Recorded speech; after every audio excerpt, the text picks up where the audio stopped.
Bom dia, alunos do terceirão. E a nossa aula hoje é sobre cadeias e teias alimentares. Bom, para isso eu preciso que você abra o seu livro didático na página 16 para acompanhar, né, a explicação aí do conteúdo, ok? Então, vamos para a definição. Cadeia alimentar. Tanto cadeia ou teia alimentar vai ser a relação entre matéria e energia que os seres utilizam para sobreviver. O que isso quer dizer? Quando um ser vivo ele usa o outro como fonte de alimento, ele está retirando daquele ser vivo a energia que ele conseguiu a partir de outro ser vivo que serviu de alimento para aquele primeiro. E quando a gente fala de uma planta, nós estamos utilizando a reserva energética que ela armazenou após a fotossíntese. Então, dessa forma, de acordo com o tipo de alimentação de cada ser vivo, eles vão ser classificados em produtores e consumidores, tá? Quando a gente falar em produtor, é quem consegue produzir. Todos os produtores são obrigatoriamente autótrofos, tá? São seres que realizam a fotossíntese ou quimiossíntese, tá? Então, eles são responsáveis por quê? Por fazer, né, com que a energia solar seja transformada em energia química. Eles usam essa energia que foram produzidas e armazenam uma porcentagem dela. E é de onde os consumidores primários vão conseguir essa energia. Os consumidores, eles vão ser classificados em primários, secundários, terciários, quaternários, de quinta ordem e assim por diante, também de acordo com o tipo de alimentação. Então, aqueles consumidores primários, todos os consumidores primeiro que são heterótrofos, porque eles precisam comer outros seres vivos. Eles não conseguem produzir seu próprio alimento como os autótrofos, né? Então, os primários vão ser aqueles que vão se alimentar primeiro. Primeiro de quem? Das plantas. Logo, serão os herbívoros. Então, todos os animais herbívoros, eles serão os consumidores primários. Então, eles vão se alimentar da planta, do fruto, né? Vão usar aquela energia que a planta armazenou, que ela não gastou, como fonte de energia para o organismo dele. No organismo dele, essa fonte de energia vai ser transformada, ele vai gastar energia e vai armazenar também certa quantidade de energia. Aí é onde eles servem de alimento para os consumidores secundários. Então, os consumidores secundários, obrigatoriamente, eles são carnívoros, ou no mínimo, né, para ocupar essa posição aí de secundários. Eles têm que comer um herbívoro, tá certo? Então, o consumidor secundário é aquele que se alimenta de herbívoros. Os terciários e quaternários também serão carnívoros. Os terciários que se alimentarem dos consumidores secundários. Os quaternários do que se alimentar dos consumidores terciários. E assim sucessivamente. O de quinta ordem, quando ele se alimentar de um consumidor quaternário, tá? E aí essa cadeia ela vai se alongando. Ela geralmente não se alonga muito. Geralmente ali no consumidor terciário ou quaternário, a gente já encontra um animal que a gente chama de topo de cadeia. São animais como o ser humano, como onças, leões, os grandes predadores, né? Tubarões, são os grandes predadores dos ambientes que eles ocupam, tá certo? Então, aqui eu tenho um exemplo de cadeia alimentar, né? Então, eu tenho aqui meu consumidor, meu produtor, consumidor não, meu produtor é um vegetal, ele faz fotossíntese, ele faz a transformação da energia solar em energia química, produzindo glicose, né? Ela usa essa glicose para o seu crescimento e desenvolvimento e armazena também essa glicose em partes do seu organismo, como raiz, caules e folhas, tá? Aí eu tenho o meu consumidor primário, um grilo herbívoro que vai se alimentar dessa planta, tá certo? O grilo, ele só se alimenta de vegetais, então ele é herbívoro, ele só consegue ocupar esse espaço em toda a cadeia alimentar, tá certo? O grilo, ele serve de alimento, né? Aqui para o sapo. Então, quando o sapo come esse grilo, que é um consumidor primário, esse sapo ele passa a ser chamado de consumidor secundário.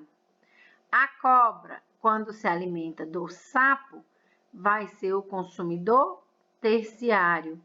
E o gavião, que é aí também uma ave de rapina, topo de cadeia, pode se alimentar da cobra e aí ela será um consumidor quaternário. Ô Carol, gavião também come sapo? Come, o gavião também come sapo. Se ele comer o sapo aqui, ele está fazendo o papel da cobra. O gavião passa a ser um consumidor terciário, tá certo? Então, vários animais, eles podem ocupar, principalmente quando a gente fala dos carnívoros, eles podem ocupar diversos locais aí, diversos níveis nessa cadeia alimentar, tudo bem? Então, na cadeia eu ainda vou ter a ação dos decompositores. Os decompositores, eles dificilmente irão aparecer numa cadeia assim, tá? Porque aqui a gente pode ver que existe a cadeia ela é retilínea, tá? Ela é unidirecional. Por quê? Porque aqui eu tenho uma energia que foi passada para o consumidor primário, que depois para o secundário, para o terciário e para o quaternário. Existe uma ordem entre aspas retilínea, certo? Os decompositores, eles não entram nessa cadeia dessa forma. Por que que eles não entram na cadeia dessa forma? Porque eles podem ocupar, eles podem se nutrir, eles podem utilizar energia de qualquer um dos participantes na cadeia.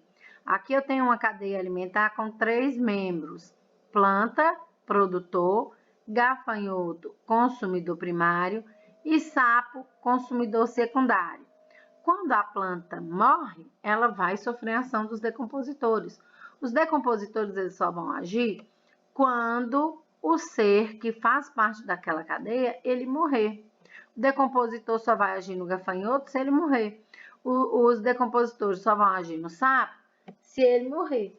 Então, esses decompositores, eles são representados por fungos, bactérias, os seres decompositores do ambiente.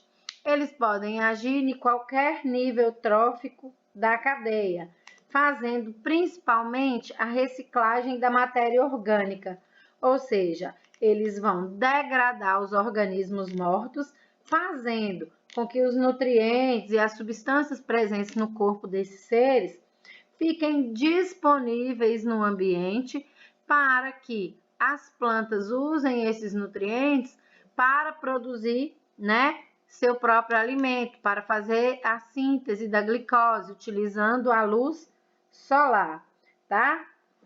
Aí no livro fala assim, ó, os decompositores geralmente ocupam o último nível trófico e são representados por fungos e bactérias.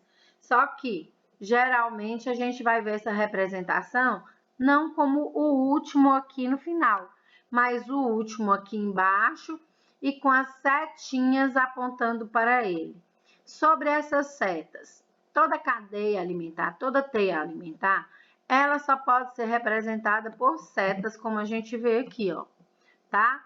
Como eu falei, a cadeia alimentar, ela é unidirecional, ela vai somente em uma direção. A direção do ser, que é o alimento, para aquele que vai se alimentar. Então, se eu, ao invés de setas, fizer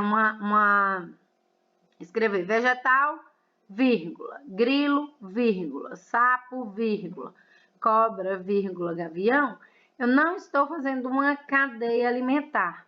Eu estou fazendo uma lista de seres vivos. Se eu colocar vegetal, tracinho, grilo, tracinho, sapo, tracinho, cobra, tracinho, gavião, eu também não estou fazendo uma cadeia alimentar. Eu também estou fazendo uma lista de seres vivos. Sempre que vocês forem representar uma cadeia alimentar, utilizando desenhos ou somente palavras, as setas sempre vão daquele que serve de alimento para aquele que vai se alimentar. Como a gente vê aqui, ó, planta que serve de alimento para o gafanhoto, gafanhoto que serve de alimento para o sapo, tá? Planta serve de alimento para os decompositores, gafanhoto serve de alimento para os decompositores e sapo serve de alimento para os decompositores. A seta aponta sempre para aquele que vai se alimentar do anterior, ok? Então, aqui, quando eu falo em nível trófico, eu falo na organização, né? Na organização desses organismos nessa cadeia alimentar. Os produtores, eles produzem a energia. Eles fazem, na verdade, não produção, mas transformação. Energia solar e energia química. Eles usam essa energia e eles armazenam. Então, a gente chama eles de produtores, como se eles produzissem, né, essa energia, mas eles produzem o próprio alimento. Então, não tem outro lugar para eles do que senão o início. Se eles são o início, todos os produtores serão sempre primeiro nível trófico, tá? Quem se alimenta de planta é herbívoro.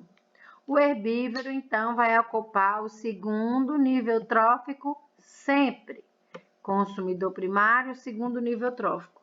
Ô, Carol, o ser humano, ele não é herbívoro, mas ele come folhas. Então, quando ele estiver comendo uma salada de alface, ele está fazendo o papel do herbívoro. Então, ele vai ocupar o segundo nível trófico. Se depois da salada ele colocar lá no prato um pedaço de peixe, ou um bife de gado, ou uma costela de porco, ele vai estar atuando como carnívoro, né? Se o peixe, por exemplo, ele se alimenta só de algas, ele é um consumidor primário. O homem vai estar fazendo o papel de consumidor secundário, né? É um bife de gado, de boi. Boi come só capim. Então, boi é consumidor primário, segundo nível trófico. O homem vai ser consumidor secundário, terceiro nível trófico, tá certo? Se o homem aqui tiver no final aqui dessa cadeia, se o homem comer uma farofa de cobra, então o capim é o primeiro nível trófico produtor, o gafanhoto que comeu o capim é o consumidor primário, é segundo nível trófico, o sapo que comeu o gafanhoto é consumidor secundário, terceiro nível trófico, a cobra que tinha se alimentado do sapo é consumidor terciário, quarto nível trófico, e o homem que está comendo a farofa dessa cobra aqui, ele é consumidor quaternário, ele está no quinto nível trófico, tá certo? Entendido isso aí? Espero que sim. Então, do mesmo jeito que os consumidores eles podem ocupar diferentes posições na cadeia, eles também vão ter nível tróficos diferentes, certo?